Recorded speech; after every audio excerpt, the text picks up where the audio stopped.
I used to see out a lot, and it just bothered me, the bravado that he had. Nothing was bothering him in the world, and I'm like, he doesn't know it, but I'm going to wreck that. But to your point, I like to mix things up and try things different. I went out and knocked on his door. I told him flat out, hey, I'm here because I know what you do. This is your opportunity before things go sideways for you to really help yourself out and come to Jesus, so to speak. He kept telling me, I don't know what you're talking about. I said, Rod, this is your time because I'm going to get you. I had a decent case on him. I did not have enough to indict or arrest at that time, but I was looking for a CS in this organization. That judgment day always comes. A couple weeks later, I got a call from our office in Indianapolis saying, hey, do you know Rod so-and-so? They're like, well, he's here right now. We popped him with 250 pounds of weed. And I'm like, cool.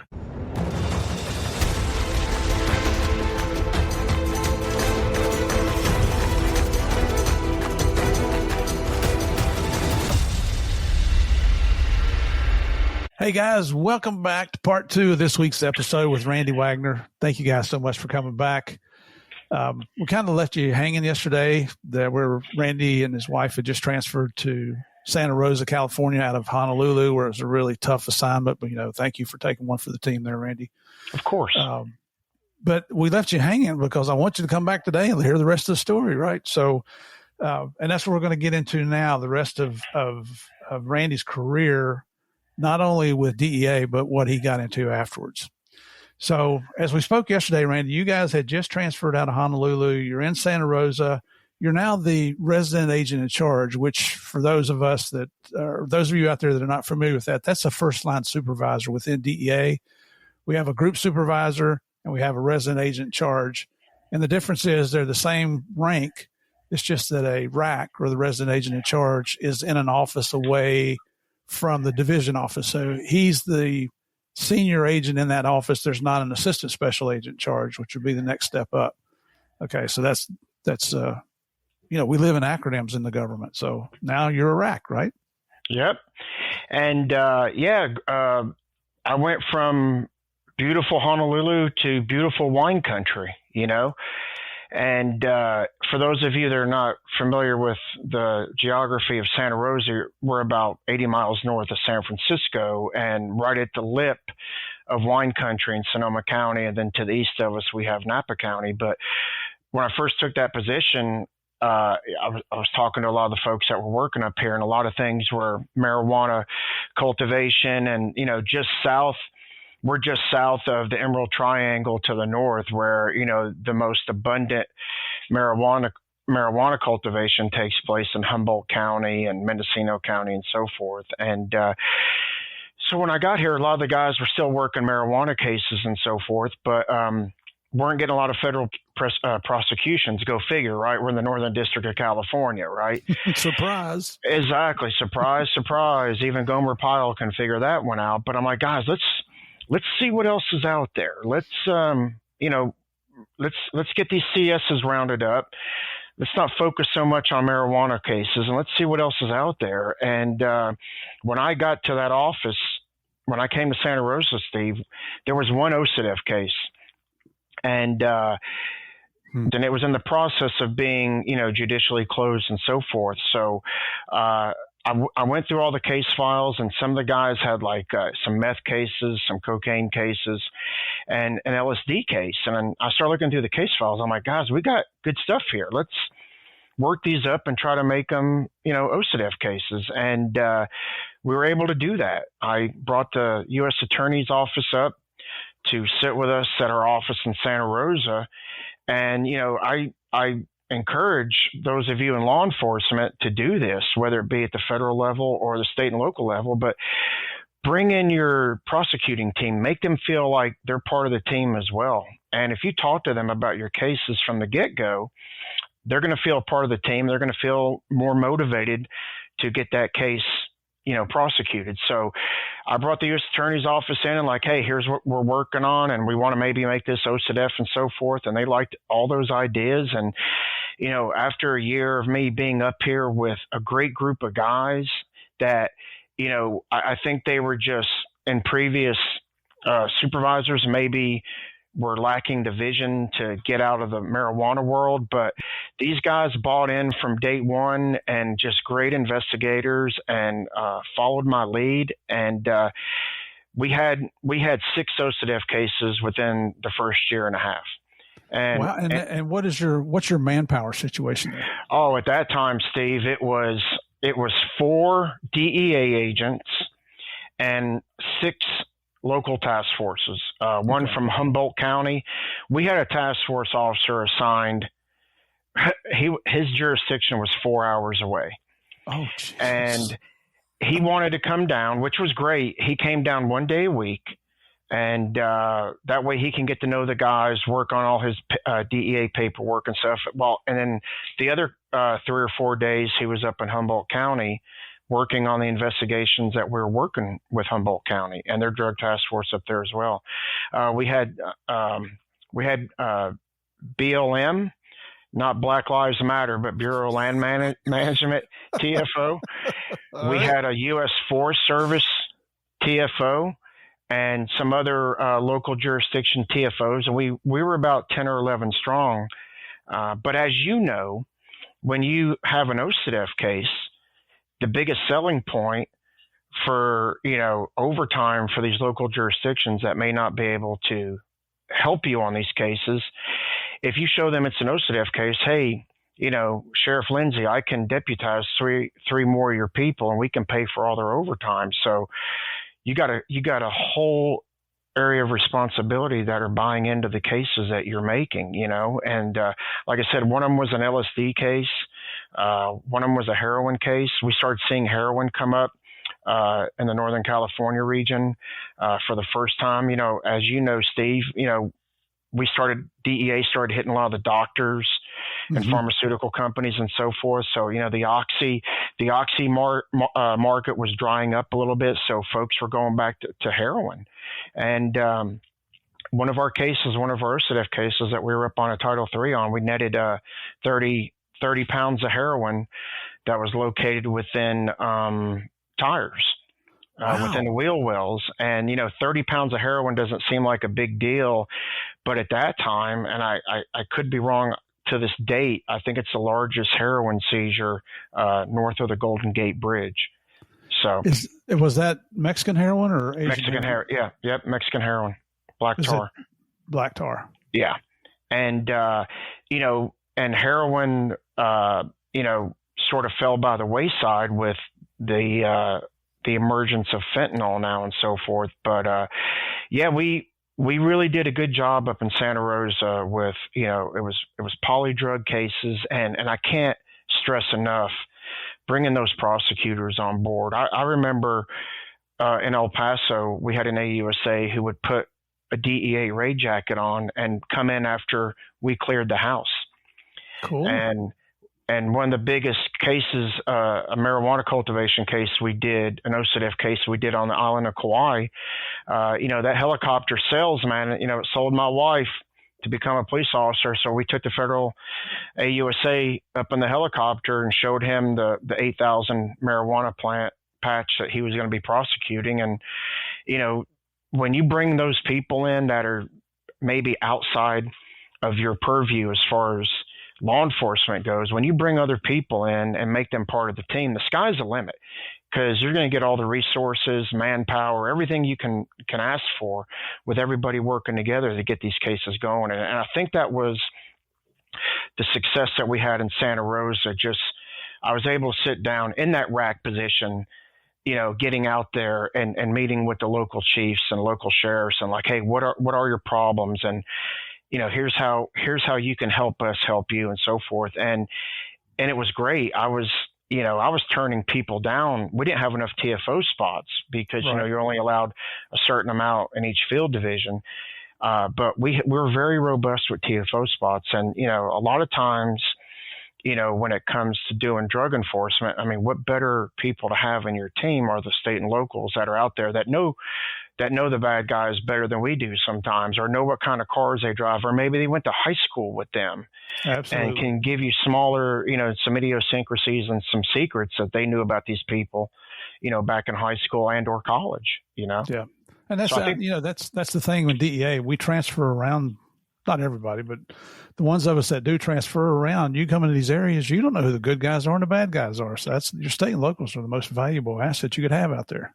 no doubt, and like you just said, with everybody, with us moving around all the time and so forth, you're starting from scratch, which isn't a bad thing either. But yeah, you better have some TFOs assigned to your task forces if you're going to be successful. Just a little side note here. My wife and I with DEA, we transferred, 7, 8 times over 26 years. And, every 3 to 4 years, you're picking up and moving somewhere. Now, we've been in Orlando for 4 years now, and she's got the itch to move. It's like becoming a gypsy or something, Well, I mean, it's funny because you sort of programmed her, right? Yeah. And, I think that was one of the attractions, and I'm sure it was for you too, the fact that DEA were willing to move you around when you came on board. And unfortunately though too, I worked with a lot of folks in Atlanta PD that were just great investigators, great cops, but to your point, Steve, they didn't want to move, Right. They were homers, so to speak, or they went to Florida State and they settled down in Atlanta, and they just didn't want that opportunity, or not an opportunity to move around so much. And but I think that's why our organization is very successful, because we're constantly evolving. The cases that I did in El Paso and Honolulu, and then what I managed in Santa Rosa, they're all completely different. And I think that is what really keeps us young and keeps us motivated to keep, knocking these doors down, so to speak. It is. And it as you're coming up, especially as a young agent, you're building your confidence to where as you become a senior agent, something has never been tried before. Hey, as long as it's illegal, let's try it, see what happens. Exactly.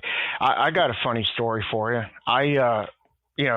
To that point, being in El Paso, I had a target, and I would see this target out. I was in El Paso, and I told you I was single when I first got to El Paso, right. And so I was, when in Rome, I'm going to the nightclubs, I'm going to the bars, and not only to have a good time, but I'm paying attention to what's going on around me and so forth. And I would see several targets out that I was investigating myself. And one of them I used to see out a lot, and it just bothered me, the bravado that he had. And, nothing was bothering him in the world. And I'm like, he doesn't know it, but I'm going to wreck that. I'm going to wreck that bravado as soon as I get that arrest on him. And, I tried something that I was told, I don't know if you should do that, Wagner. I don't know if you should do that. But to your point, I like to mix things up and try things different. And I would encourage people to do this. I went out and knocked on this guy's door. Yeah. I knocked on his door, Steve, and he let me in. I showed him my badge and I told him my name and so forth. And I told him flat out, hey, I'm here because I know what you do. And this is your opportunity before things go sideways for you to really help yourself out and, come to Jesus, so to speak. And he kept telling me, I don't know what you're talking about. I don't know what you're talking about. And I told him, I said, Rod, this is your time because I'm going to get you. Okay. Yeah. And I had a decent case on him. I did not have enough to indict or arrest at that time, but I was looking for a CS in this organization. And, that judgment day always comes. A couple weeks later, I got a call from our office in Indianapolis saying, hey, do you know Rod so-and-so? And I said, yeah, why? They're like, well, he's here right now. We popped him with 250 pounds of weed. And I'm like, cool, let him know. Cause I guess they ran it through Natus and found out, I was working the case. And right. I said, tell him that his good buddy from El Paso is going to catch a flight early next week and I'll be up to talk to him as well. So I get up there and obviously, he's spilling his guts and telling me about everybody that I'd found on the pen registers and so forth. But he goes, a funny story. Agent Wagner? I go, no, what? He goes, when you were talking to me in the foyer of my apartment, I had 100 pounds of weed that were in that closet that you were standing next to, completely heat sealed and everything. And I'm going, are you kidding me? He goes, no. And, but, life is full of these little funny stories and so forth. Yeah. And, I did. I took a chance. What did I have to lose? Absolutely nothing. I wanted to go talk to him and see if I could flip him. And, he didn't want to flip and he didn't want to talk to me, and that's fine. But ultimately, if you stay the course, we're always going to get our bad guy in the end. Yep, absolutely. I miss DEA so much. It's you talk to some of the guys that are still on the job, like the SAC for DEA in Atlanta is Rob Murphy, who's a really close friend of mine. And I talk to him, and we talk every couple of months, and, I'll say, what's going on there? And he'll tell me about a case or two. And you get that fire in your belly, or younger guys that you knew that are still, I don't know that there's anybody still in the job that I knew hardly, but they tell you about cases and you start going, well, did you do this? Do you do that? Have you checked this database? And they're like, hey, old man, we got this, Yeah, but yeah, that's so true. And, I've learned this, and I know this saying, it's so cliche, but it's so true. People don't know what they don't know. Right. And just because Steve Murphy or Randy Wagner sees something, they may not see it. And I have a hard time with that sometimes, because to your point, it's like, wow, you want to get back out there. And it's like, wow, what could I have done if I was still working this case and so forth? And I think that's why I'm passionate now about, teaching this generation and even some of these older guys about, hey, these are some things that I tried back in the day. They may not be successful for you, but if you don't try them, you're never going to know. And, exactly. when I teach about cultivating confidential sources, I use, I'm not a big baseball guy. You already know I'm a football guy, but, and I tell them, you have to be careful when you say this too, but I tell them, imagine you're in high school and college, all right? And every guy wants to say they never struck out or anything like that. And it's just like asking a girl out on a date, or if you can buy them a drink, you're going to get turned down. But when you go out and you take the initiative to go talk to these small airport managers, who, by the way, Steve, have security clearances, right? Yeah. They're not nefarious people. They have security clearances. What better people to talk to? But when you talk to the rental car companies and you talk to the people outside of law enforcement, it's like, get off your tail and go talk to them. If you talk to 10, and only 3 of them talk to you, hey, you're batting 300. That's Hall of Fame in baseball, batting 300, And even if you only got 1, well, maybe you get that airport manager that I talked to in Santa Teresa, New Mexico, So I just think there's plenty of opportunities out there for us to get that information. And again, we don't know what we don't know. And maybe they didn't experience the things that you and I have experienced and others have experienced, but it's up to us to bring those experiences to light and so forth. Right. Now, so your wife she's with the sheriff's office there? She's with the Santa Rosa Police Department here. Yeah. Okay. And what's next up in your career there? How long were you the RAC there before your next step? So I was a RAC for here for 4 years, from 2011 to 2015. Mm-hmm. And then, as you know, Steve, you get that call for headquarters, right?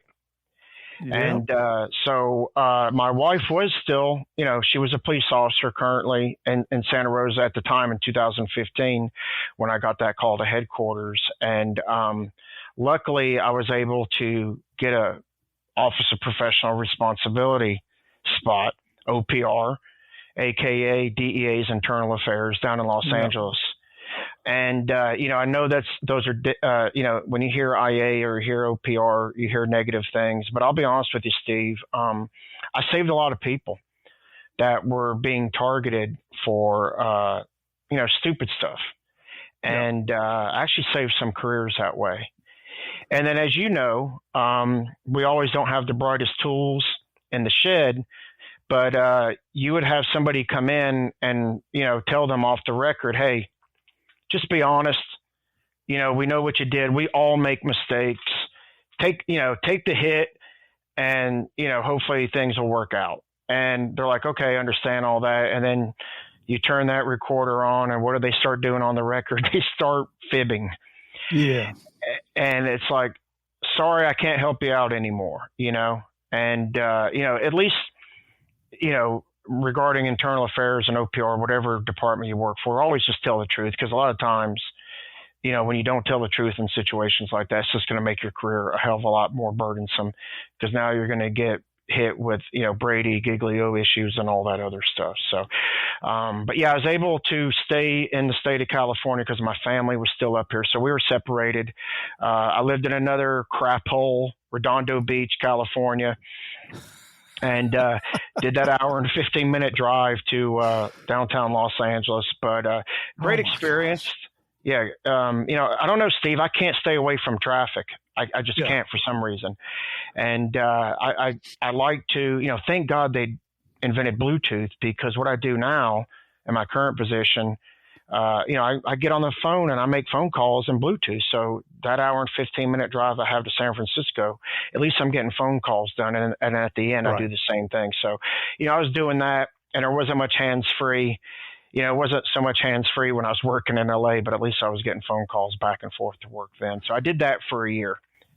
When you were in Redondo Beach, did you ever eat at a place called Eat at Joe's? I did not, but I'm familiar with what you're talking about. I am. Yeah, that's I've still got the coffee mug from there somewhere. Oh, really? Probably right behind me here, but that was John Wayne's hangout. Okay. Yep. I remember that. And that's I'm not a fan of Los Angeles, but you talk about Manhattan Beach, Hermosa Beach, Redondo, beautiful beaches, and a great time as well. So, just for our listeners, how far away is Redondo or LA from Santa Rosa? Oh gosh, it's a haul.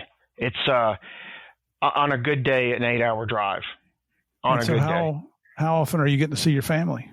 Yeah. So during that time, I was actually helping coach my son's youth football team. And luckily, I had a great ASAC at the time, Wade Shannon, who's told me, Randy, put in for an extension, and I'll make it work for you. So when I first reported, because I didn't want to keep that, going, but I reported to LAOPR, I want to say in late October of 2015, and my son's football team did really well. We were getting ready to go in the playoffs, and I was actually coaching the defense. And so in those first couple of weeks, I worked during the week, and then I flew back from LA to Santa Rosa. Luckily, they had a nonstop flight on Alaska, so I was able to come back for those last 3 playoff games, coaching them, and ultimately see us win the championship, which was great. And Wow. And then after football season, I was down there, so my family would come down, every other weekend, or I would come back up every other weekend. And LA is LA, but you've got Disneyland, you've got Universal Studios, you got the beach, so they didn't mind coming down. And my wife and I have been separated by geography, but not in our marriage. Right. And she's been a foundation in our, she's the MVP of our family, period. She holds the glue together, and doing her job as well as she does her job, and she does a lot of stuff in the community as well. We just knew we had that foundation, and she didn't, she told me when we moved to Santa Rosa, like, I'm done doing lateral schools. Yeah. Whatever move you do, you're doing it by yourself. And I completely understood that, Mm-hmm. And you guys have how many kids? We have 2. A 28-year-old and a 20-year-old. He's still in college. The 20-year-old's still in college right now up in Worcester, Mass. And my 28-year-old is a geologist here, actually, in Santa Rosa, California. Very cool. That's, it's not unusual that the spouse is also in law enforcement, but there are unsung heroes because, as a federal agent, if you're doing your job, you're gone a lot. No doubt. So we'd like to, and that's why we bring it out, that we like to recognize our unsung heroes here on the Game of Crimes. You weren't in OPR very long, though, were you? No, just 1 year. And I met a lot of good people, and like I said, I saved some careers, and OPR is frustrating too. A lot of times you see people in our profession make these mistakes, and unfortunately, some of them are making the same mistakes over and over again. And I just don't know if that, what kind of issue is that? Are we not holding our people to the highest accountability standard, no matter what kind of line of law enforcement, whether it be state, local, or federal?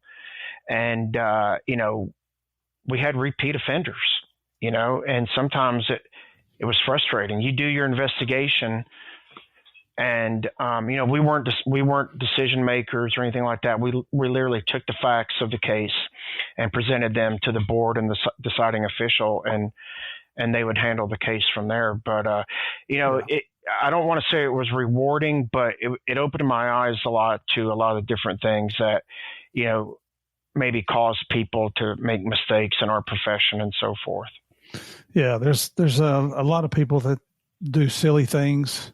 Everybody makes mistakes, and that was my policy as a supervisor. Was always, if you make a mistake, own up to it. If it's illegal, now that's a completely different matter.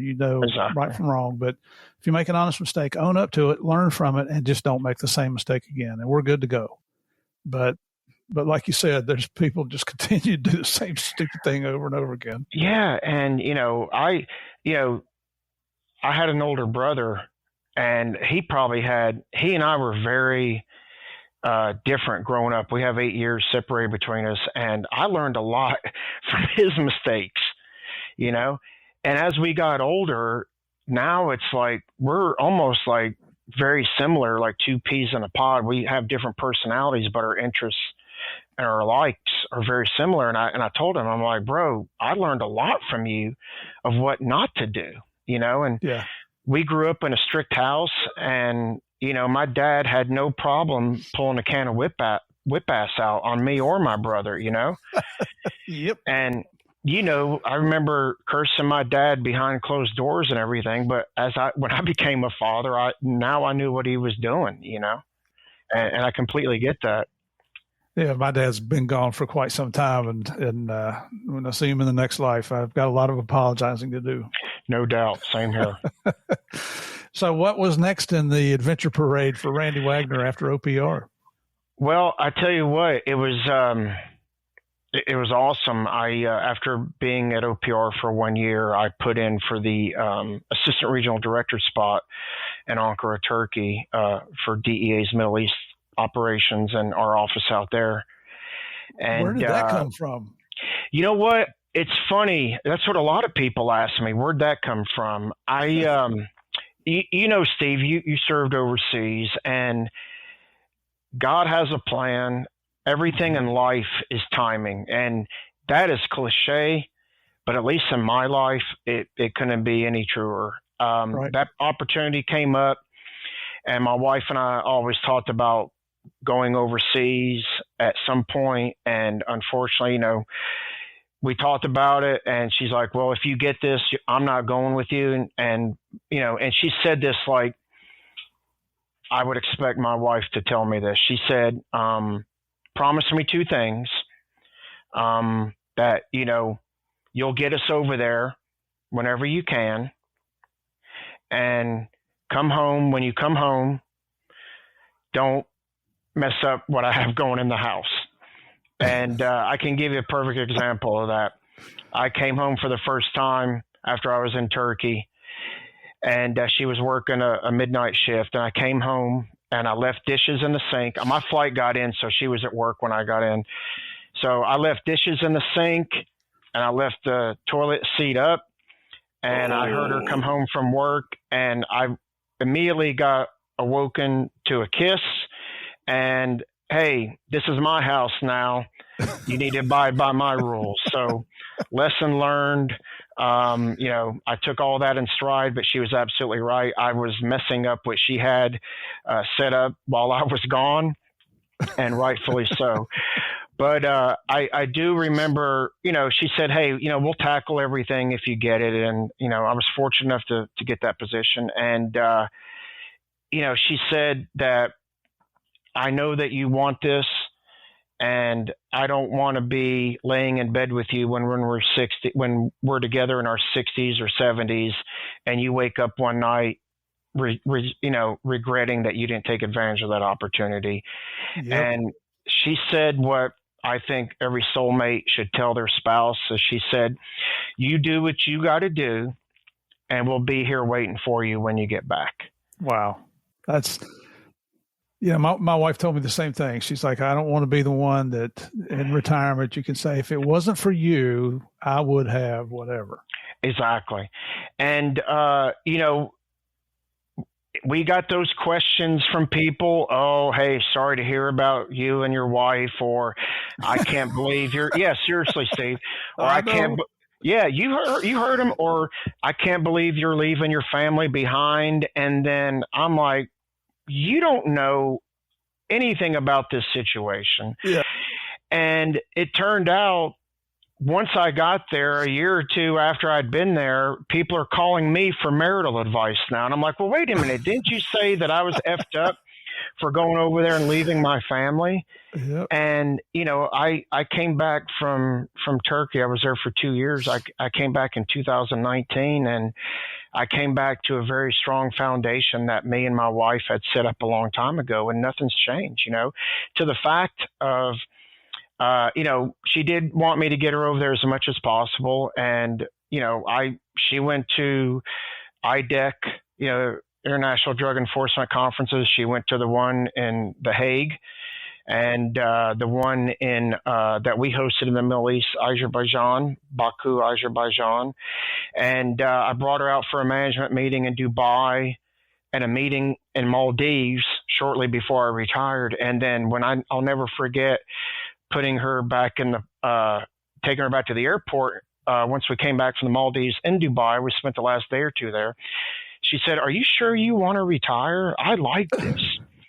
Because she was jet setting and she was getting treated like royalty. As you know, when I was meeting with ambassadors and chiefs of police in these other countries, they were taking her and my family out sightseeing. Oh yeah. And they spoil them. And that was a great opportunity to go overseas after being here in the States. And, it worked out. And the thing that intrigued me about the Middle East was, if you open up a newspaper, although I don't even know if those exist anymore, but if you open up any news network or anything, you're always going to see something happening in that part of the world. And I really thought that would be cool to work in that kind of environment, Who was your RD back then? I doubt I know him. But... The RD was Kyle Williamson. Oh, and then, I know Kyle very well. He was he worked for me when I was an ASAC at SO in Special Operations Division. Okay. Yeah, exactly. That's right. Because he spent some time at SO. He ended up being the SAC in El Paso. El Paso, yep. So I got there in January of 2018, and then a couple months later, they moved him over to the SAC of El Paso. He's doing well.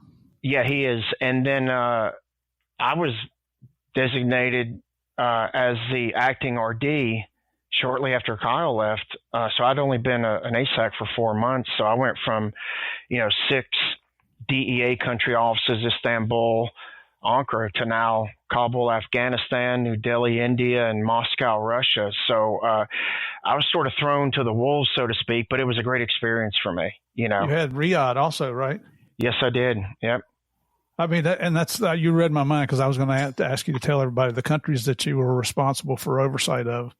It's not, I know in the past there's been agents that go to some of the overseas offices and they kind of go on the golf circuit or the sightseeing circuit, and they really don't do a job, which, makes DEA look bad and the criminals win when we're not doing our job.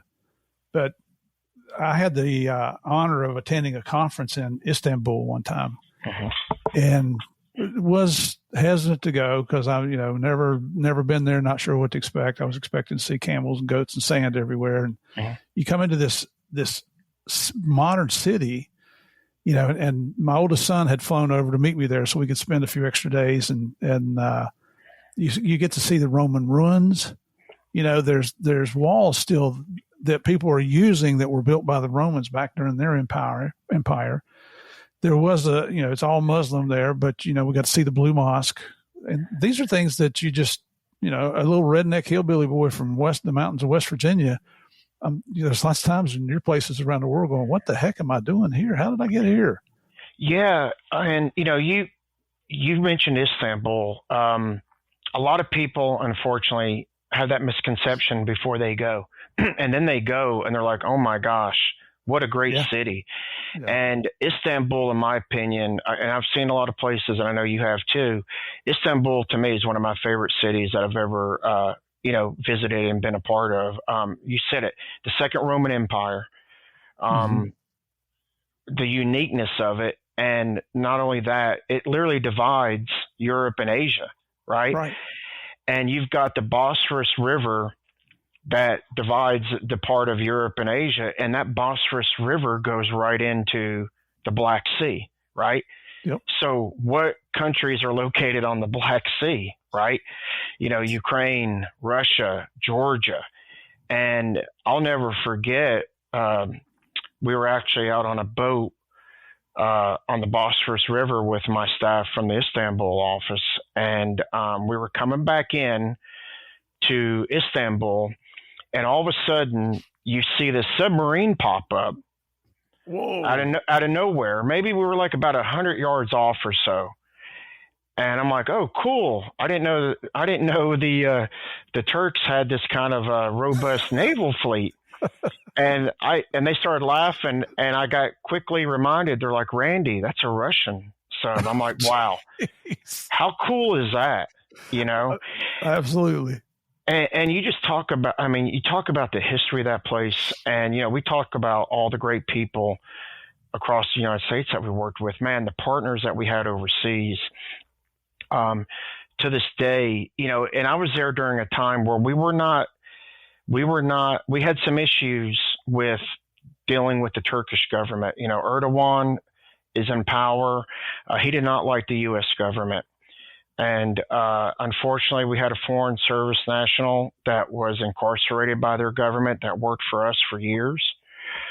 It was not an amicable relationship between us and the Turkish police, but we found ways still to find the folks that wanted to work with us in the country of Turkey. And luckily I had that purview as well as of all those other countries. And, a lot of things, I could tell you this, Steve, my time over there, and the media here wants to report things that they want to report, not what's actually out there. But I got tired of hearing about, the Middle East, we have no partners out there. They hate us, they this, they that.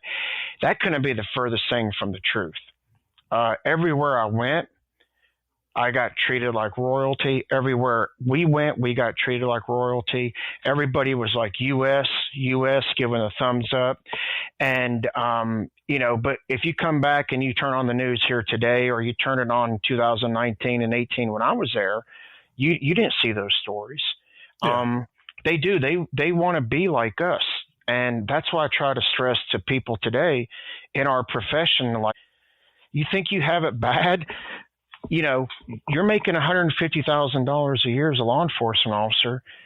The people over in these countries that are doing law enforcement, they're not making even close to that.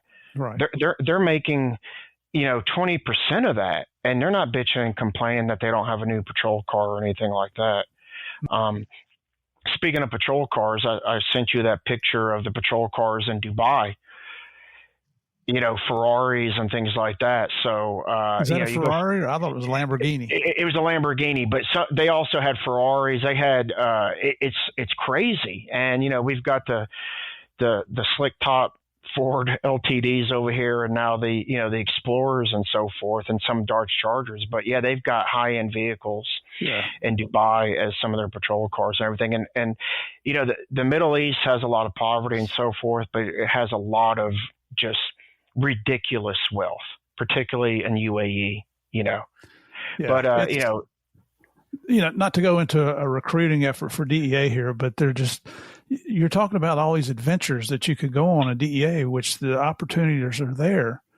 It kind of amazed me in DEA during my career that you would occasionally meet an agent that had stayed in one position in one city their whole career. And I'm thinking, how boring. But, you've got all these opportunities to go travel the world and somebody's paying for your trip. Why would you not take advantage of all the adventures that DEA has to offer? And I know it's still like that. Maybe not as much so when you and I were still in the job, but what a great place to work, I think. Oh, I agree. And I like to stay in the mentorship game. I talk to a lot of people. They'll call me up and ask me about my career that are either in high school or college. And I'm like, I'll show them pictures of where I worked in the Middle East and places that I didn't even know existed before, like Azerbaijan and Kazakhstan. And these are countries that you don't even know about when you're in high school and college, unless you're taking some kind of history class. And what a great marketing tool. And to your point, I do sell some of these people that are talking to me about what they want to do with their career, and is DEA an option for them? Because I don't know where we are now, Steve, on that, but I know that we had 60 something country offices or offices in 60 cities across the world. I don't know if that's come down. I think our footprint is going to start coming down maybe a little bit, but still, all those opportunities to go out there and work is incredible. They are, and I'm pulling up the DEA website here as we're talking. Okay, and find these things. Okay, yeah, and I tell people, and it's different working in a country than it is visiting a country, right? You're not there Absolutely. As a tourist, and to me, you really get welcomed as part of their team. And I had to be immersed in Turkish language for 8 months, and I thought that's where all my hair went. I pulled all my hair out learning Turkish for 8 months, which is not true. Because of daughters. Yes, that's true too. Yes, and mine was going way before I took Turkish lessons. But you're immersed in that language and that culture, and when you get there, and I was told by the Turkish people that my pronunciation and my fluency in Turkish was not bad, but they just liked the fact that I was speaking their language in their country. I made the effort to do that. And that goes so far, and to this day, I still stay in contact with a lot of the people that worked with us and served with us in the Middle East via WhatsApp and so forth. And I want to stay in contact with them because they helped me in those 2 years I was there. They helped me get comfortable. They helped me get acclimated and things like that. It was when we lived in Colombia between 91 and 94, my wife didn't get to go to the language school. So she picked Spanish up on her own. And it amazed me that she would go shopping by herself in Bogota. She would barter prices. She would, she'd buy me clothes and bring them, and I didn't like them. She'd take them back and exchange them. And I'm like, how do you do that? You don't speak the language. Well, she'd look in the dictionary before she left and say she's going to look at shirts and pants and shoes or whatever it's going to be. Yeah.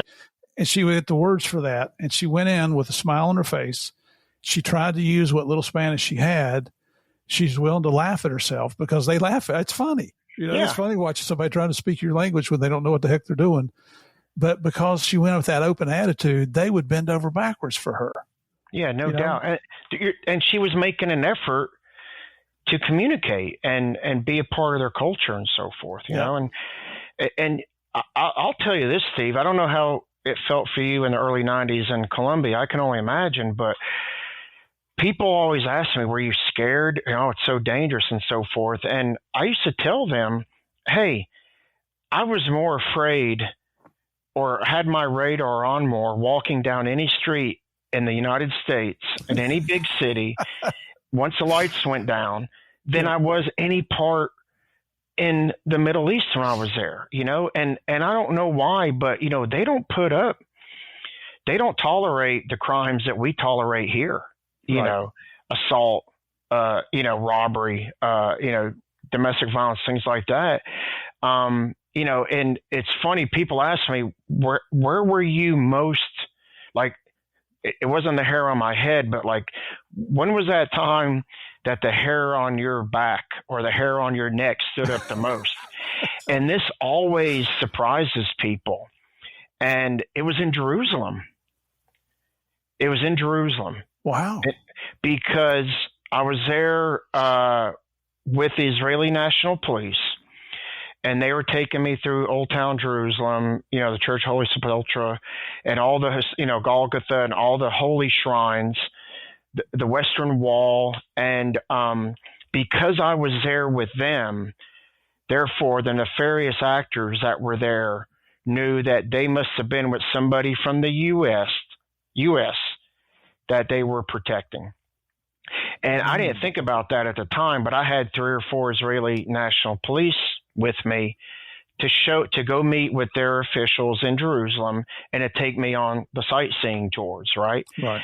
So, here I am, this dumb American, and I'm stopping at all the, the shops in Old Town Jerusalem, and they're like, Randy, we got to keep moving. I'm like, hold on, I want to look at this stuff. And they're like, Randy, people here know who we are, therefore they know who you are. And that the light bulb in my head went off when they said that. So with everything going on over there, Randy, what were some of the things you were seeing as far as drug-related crimes? And did we still have an office in Afghanistan at that time, or had we already pulled out while you were there? Oh, no. So I was there early 2018 and 2019, and then we still had our footprint in Afghanistan. Okay. And I tell you what, right now, a lot of the folks that we worked with in DEA and the U.S. government that were, born and raised in Afghanistan, they are some of the best patriots that I know. And what they've been dealing with for centuries, the people in Afghanistan, is crazy. The Soviet Union tried to invade them late 70s, and it just seems like century after century, everybody has tried to go over there and change things in that country to no avail. So the partnerships that we had with our folks in Afghanistan was awesome. We worked tightly with their narcotic interdiction unit, SIU, and so forth. And just incredible people that really cared about not only DEA's mission there, but U.S. mission as well. And, you hear when you talk about Afghanistan as it comes to drug-related threats and so forth, what's the first thing you think about? Heroin, opium, and so forth. And that's what everybody thinks about. But there is an alarming trend since we did remove our forces there. NATO forces left and so forth. When we pulled out of that country over 4 years ago now, all these troops left that were kicking doors in Kabul and the bigger towns and provinces in Afghanistan. There's no U.S. presence. There's no military or law enforcement presence. So I think a lot of the drug traffickers that were there already, whether they be Taliban, Al-Qaeda influenced, they're actually realizing, why am I going to go to the Taliban and grow poppy fields, have them tax me on their land, when we can just go into these factories and warehouses now that the U.S. government and allied forces are not kicking doors down in, and we can manufacture methamphetamine. And the first thing I showed people the pictures of some of the methamphetamine manufacturing going on in Afghanistan, and I go, where do you think this is? What part of the world do you think this is? And that's like, oh, it's either Mexico, United States or whatever. And they never think that it's Afghanistan, and rightfully so. But it just goes to show you that, the threat, the trends are always evolving. And, I got that information from some sources that worked with us in Afghanistan and in Pakistan. And that's why the importance of having a source network is incredible, particularly overseas, where you or I, Steve, are not going to walk into a marketplace and start doing undercover in any of those countries, right? So the source network overseas, particularly in that area, is very important. And, everybody, we didn't see when I was there, I would go to DEA headquarters. I would go to the lab in Quantico, and we'd sit down with them, and we're like, where is all that heroin going at that time, previous to the trend that's happening now? But is that heroin landing on U.S. soil? And DEA's lab's got an awesome, robust program where they can identify a lot of the drugs where they're being manufactured out of or cultivated based on soils and things like that, or common seizures and so forth. And it just wasn't making sense with us at that time. And again, this is 17, 18, 19. Like, where's that Afghan heroin going? Because again, that was the cat's meow at that time, and it always has been. So we would meet with DEA lab, and I guess at that time, HSI and CBP weren't reporting a lot of the seizures to DEA labs and so forth. So based on the intel that we got, and based on intel from the National Crime Agency in the UK and so forth, and our friends in Europe, that a lot of the heroin, a lot of the Afghan heroin was ending up in Europe and in Canada, but not crossing our border. Because for a while, Canada had a big heroin problem as well. And then now you fast forward to this methamphetamine manufacturing that's going on in Afghanistan.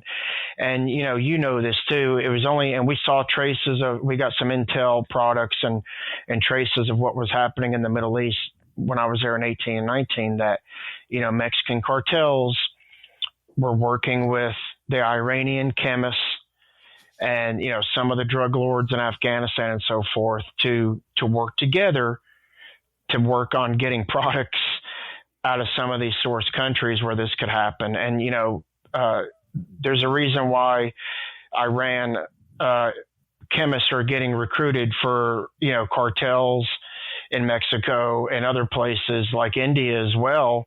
And, helping these drug trafficking organizations manufacture things that they never dabbled in before, like methamphetamine. And then, we're asking too, so where's this methamphetamine being, distributed to? And the sources I had that are very close to the ground there tell me that it's going to Iran. It's going to other countries in the Middle East. It's going to Russia. And, people are like, well, what are you worried about that for? It doesn't affect us. I go, directly, it may not, but indirectly it does. If it's going to Iran, it's going to Hezbollah and the other Iranian proxies that they have. It's going to Lebanon. It's going to the Russian mob to further, their mission to destroy our democracy and so forth. So, this as well. I always tell everybody, the enemy of the enemy is my friend.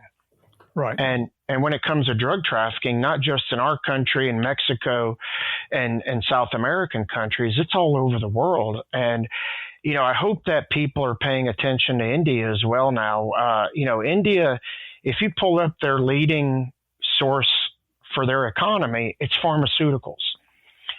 And although India may not be, step by step with China as far as a lot of political issues and so forth, they're seeing what China's economy has done with fentanyl, with chemical facilitation, precursor chemicals and stuff like that. And I read something in one of the financial magazines a couple of years ago that by 2035, India was going to have one of the most robust economies in the world.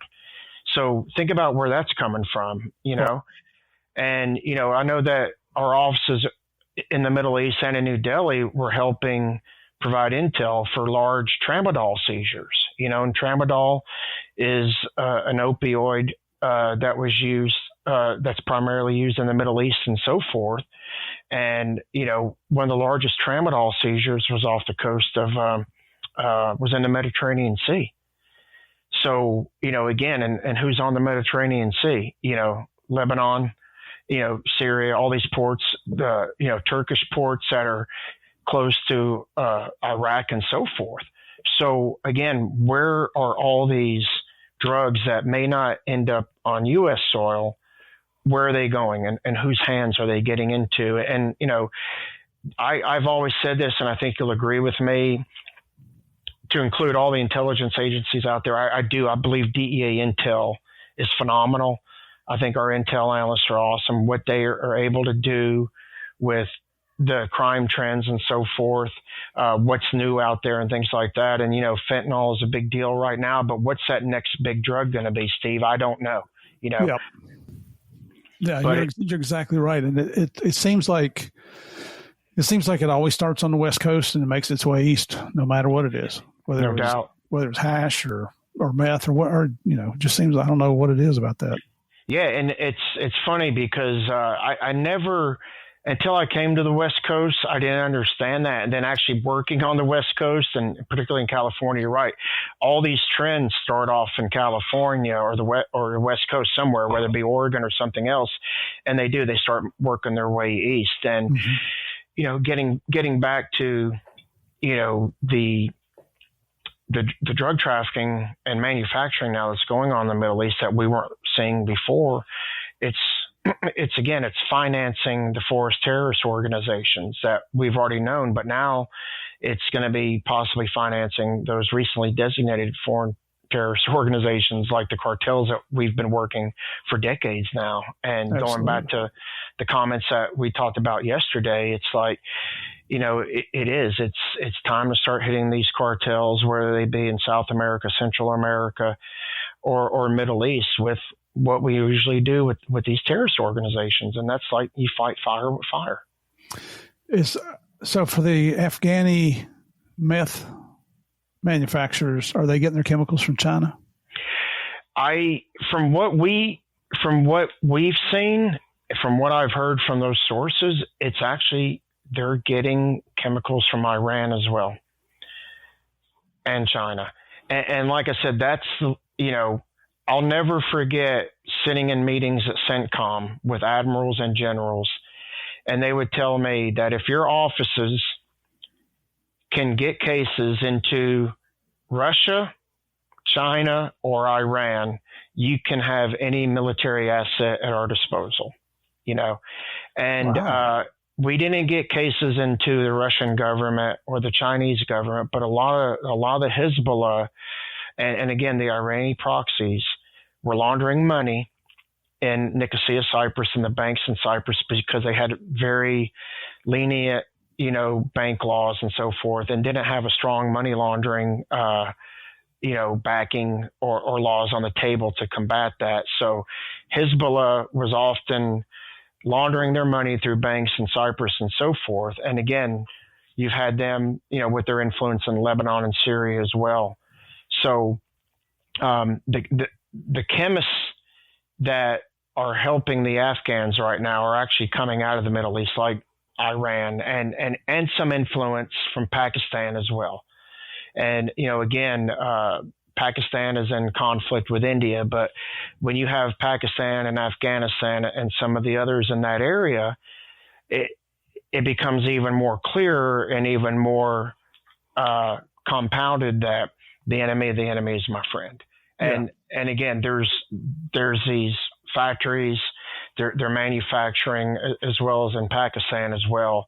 But it seems like, once we left Afghanistan and all our allies, it looked like Afghanistan was like, I tell people, for all the Star Wars fans out there, and I know, in my book, Steve, I can't keep track of all the numbers now, but the first Star Wars to me is the first one I saw in a movie theater back in the 70s. And they're all at the cantina, and Luke goes to find, somebody to fly him to rescue Princess Leia.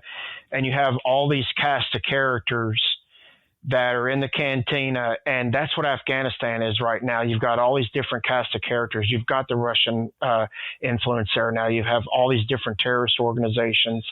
You've got, Al-Qaeda building back up their base as well. The Taliban's been there for centuries. With Osama bin Laden, we finally got him, and then Aman al-Zawahiri recently, a couple of years ago. Now is the time to keep our foot on the pedal and really paying attention to what's going on in Afghanistan right now.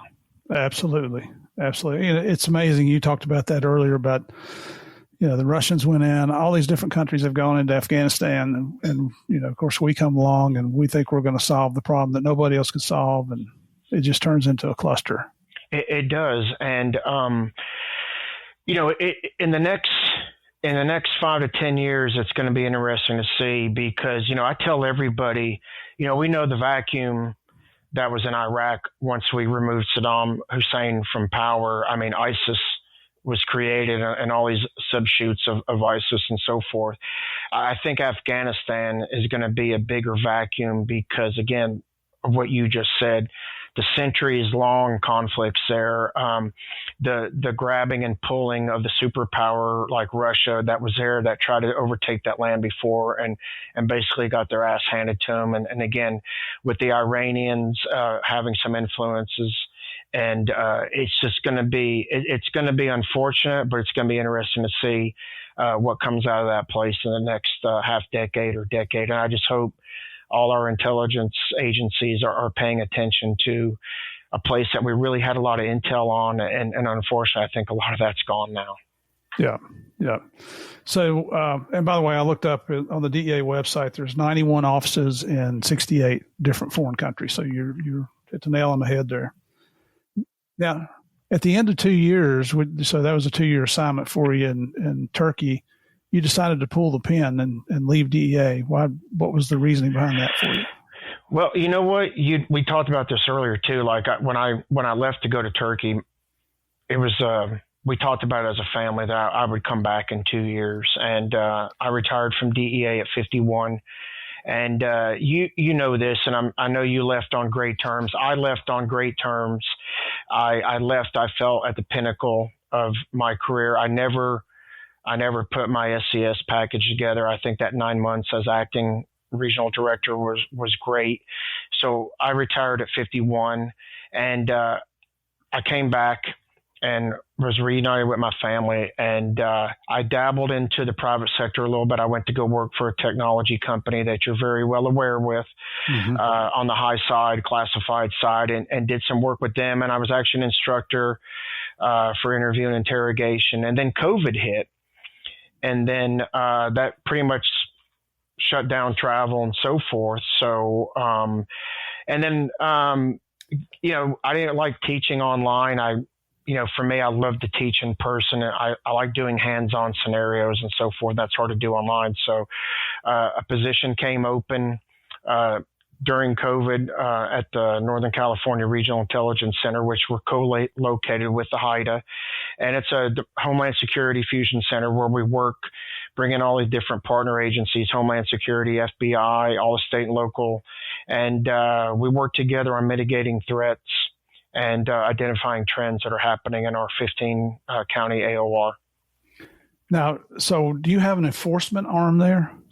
The enforcement arm I have sworn. I have 10, basically they're called threat liaison officers, and they're 10 local and state sworn officers, California Highway Patrol, San Francisco PD.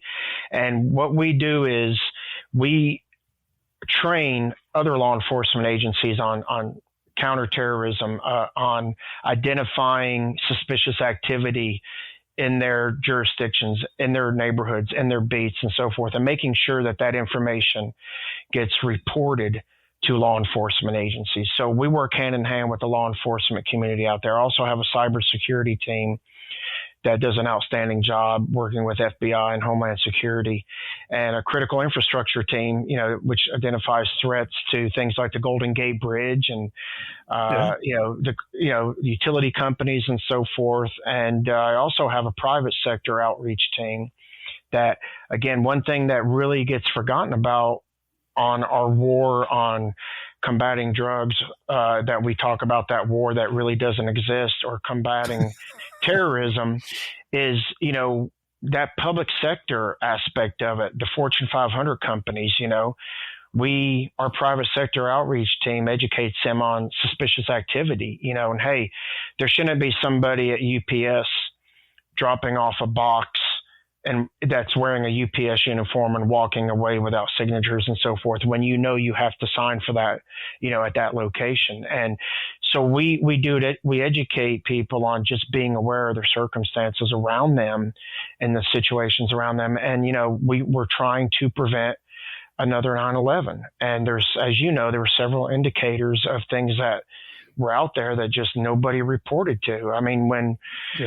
somebody is asking for private flight lessons and all they care about are flying bigger planes, or asking, we just want to learn how to take off and not learn how to land. I mean, that should be a cue for someone to report this. And, in law enforcement, have we not done our job in reaching out to these people? And that goes back to the Santa Teresa airport example of getting out there and talking to these people that have information for us.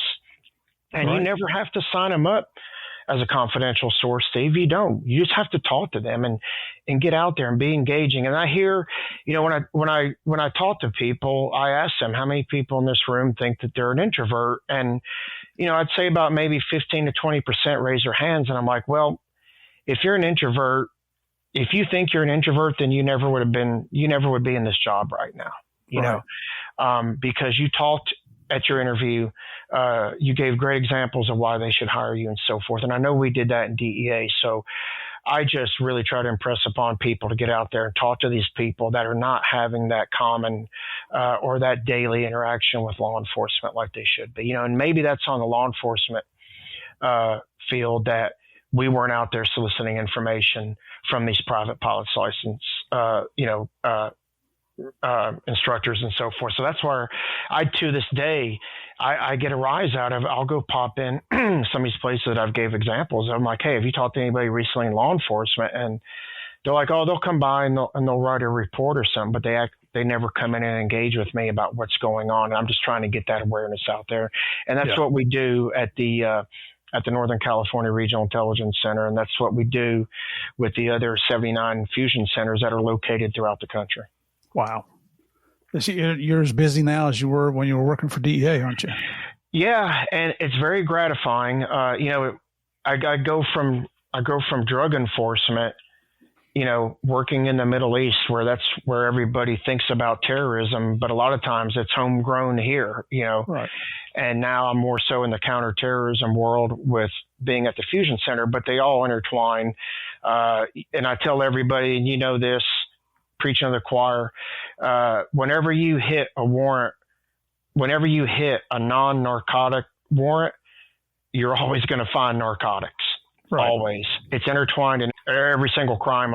Guns, terrorism, whatever. And people need to start thinking like that. And we need to be skilled on everything. And I love seeing these. There's a lot of local task forces now that are strictly human trafficking based. They're only working human trafficking cases.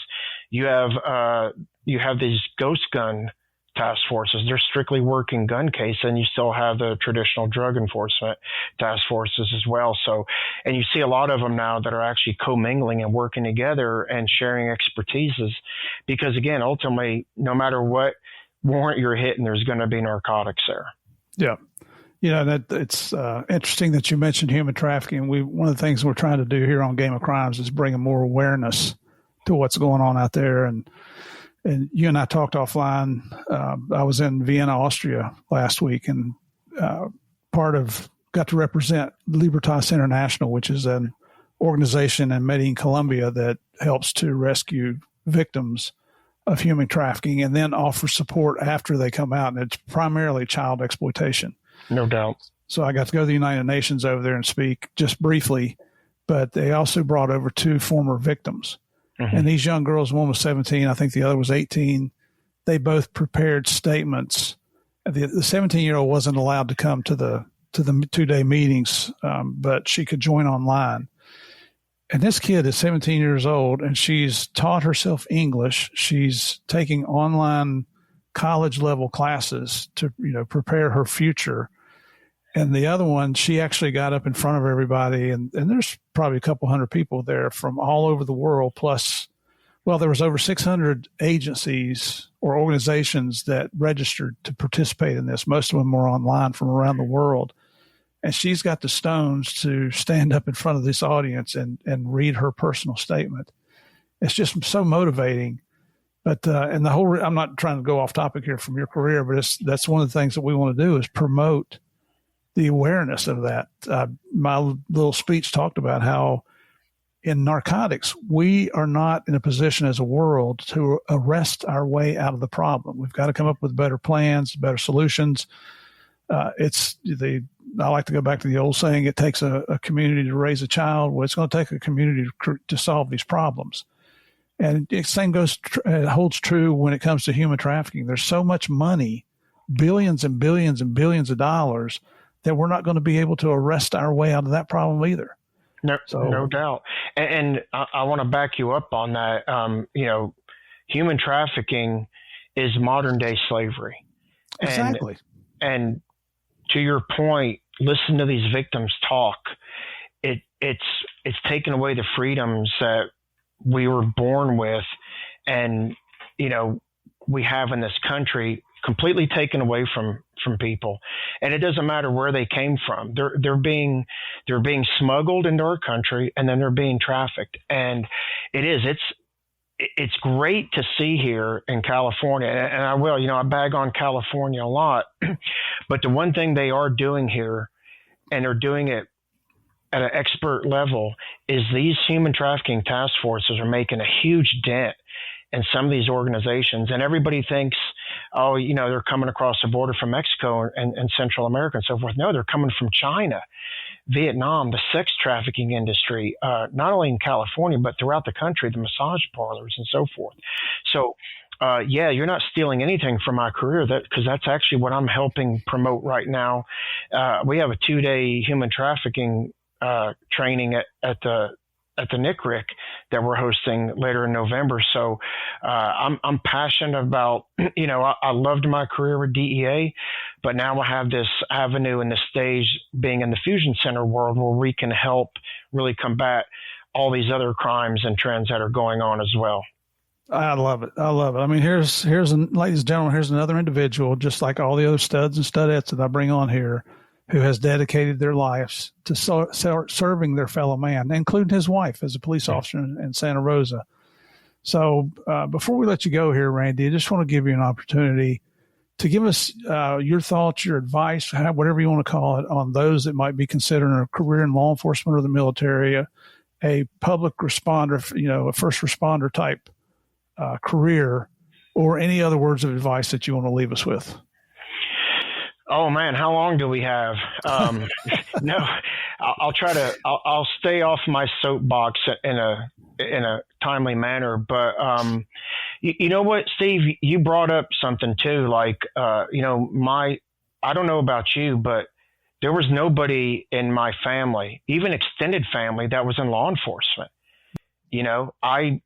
I sort of got this calling or motivation, when I was at the University of Alabama talking to the FBI agent and so forth, and being in the criminal justice program.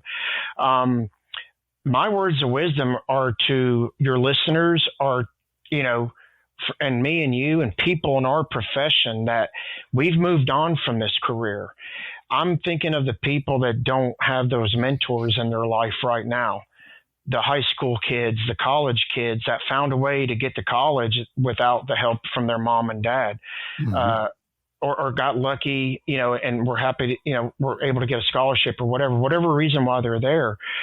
They need to be mentored. They need to talk to the Steve Murphys in the world of why this job is so important to you and to everybody else. And I'm a big believer in mentorship. I take phone calls from kids I coached in youth football. Like I said, my youngest son is 20. I'm talking to 3 of his friends right now about who have an interest in law enforcement or the intelligence career. And, I teach at a police academy here locally, and I also get phone calls from students.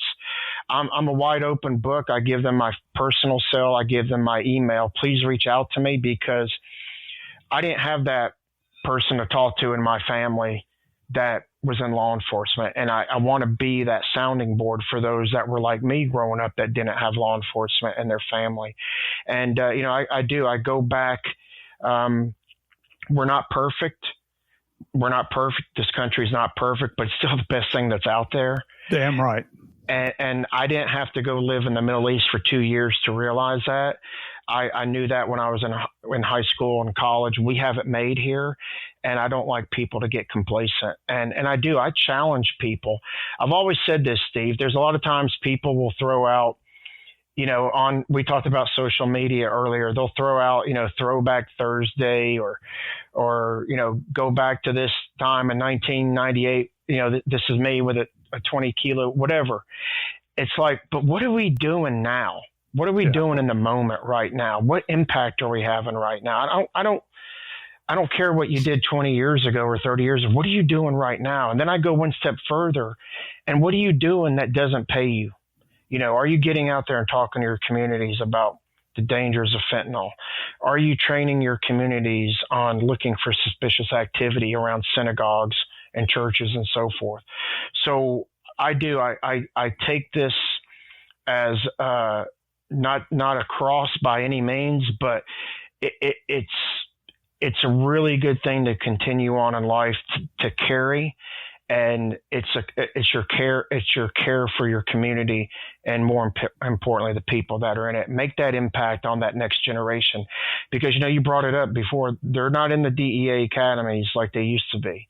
They're slowly getting there here in California. I can't speak to the other states, but we got to get those butts back in the seats in these police academies and let them know the importance of that position. And not only that, but the importance of that position, but the integrity that you should have in that position as well. Absolutely. I'm with you 100%, brother. In my opinion, there's no higher calling than anyone take up a position where they try to help their fellow man. It's a divine calling. So, brother, it's been an honor to have you on here, Randy. Thank you again to David Tyree for the introduction here. It's good to meet a fellow volunteer, although you're an Alabama fan. No doubt. Hey, I spent time in Murfreesboro. Murfreesboro is a great city. So it is. My sister, she passed away a few years ago, but she still lived there. She didn't want to go to West Virginia. She was it's like your brother. My sister was 8 years older than me. So when we moved, she was already an adult. She's like, nope, gonna stay right here. But ladies and gentlemen, if you'd like to, you just heard an invitation to reach out to Randy. If you're looking for information, if you're looking for somebody to educate you a little bit on DEA or law enforcement, or just good sound advice from an experienced mentor, you can find him on Facebook at Randy Wagner. You can also find him on LinkedIn at Randy Wagner, which is, for me, that's where I find a lot of people now. He's not on anything else, no other social media sites, but there's two for you. Don't be bashful. He gave you the opportunity. He gave you the invitation. So take advantage of things like that. I'm glad to hear that people are reaching out to you, Randy, because they reach out to me all the time, and it gets a little overwhelming at times. They will ask, can I ask you questions for a college or a high school? I've even answered questions for someone at junior high that was doing a paper on the Medellin cartel and drug trafficking. And it's got to the point now where we do Zoom calls and they can record them, because I just don't have the time anymore to sit down and answer that 3 pages of questions they want answered. Yeah, but the fact, Steve, you're doing it, and that's the most important thing. And, feel free. I think I shared my Gmail account with you. I'm not going to share my NICRIC email, because that is my work email, but please feel free. If anybody wants to reach out via email, please share that with them as well. And I always answer the emails. And you're seeing, for our listeners, if you're watching this on YouTube, you're seeing sign up now showing Randy's email address. So there's your opportunity. Randy, again, thank you for taking the time to talk to us today, man. It's been, like I said, a true honor to have you on here. What you're continuing to do in life is admirable. You're setting a standard at a very high level, but that's also a standard for others to shoot for.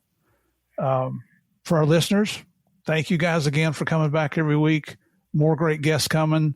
Love bringing on these studs and studettes, people that you're not going to hear from. You're probably not going to hear from just about anywhere else. Again, if you're like to hear more, there's patreon.com/Game of Crimes, where you'll get early access to episodes before they come out for everybody else. We've got some things. I have a Q&A every month that you can ask me any questions. I haven't turned down a single question yet. We have a section called You Can't Make Us Crap Up about stupid criminals, just like the small town police blotters here. Critique a law enforcement movie or a crime drama movie every month. And we now have access, if you're at the upper two levels, on the 1st and 15th of the month, you have access to an interview, the most comprehensive interview that Javier Pena and I have ever given about the Medellin cartel and the takedown of Pablo Escobar and the making of the Narcos series. Back when I had a co-host, Morgan Wright was the MC of that. So there's 12 episodes of that out. You get that's included. Just come over, take a look, and see if you like it. If you don't like it, that's fine. Also, if you're not on YouTube, I'd appreciate you go over there, click on that subscribe button. Let's get that thing rolling. So, having said all that, not sure why you folks continue to come back to this episode or these episodes or this podcast, but you know why you come back. Because you enjoy playing the biggest, the baddest, the most dangerous game of all, and that's the game of crimes. God bless. Stay safe out there. We'll see you next week.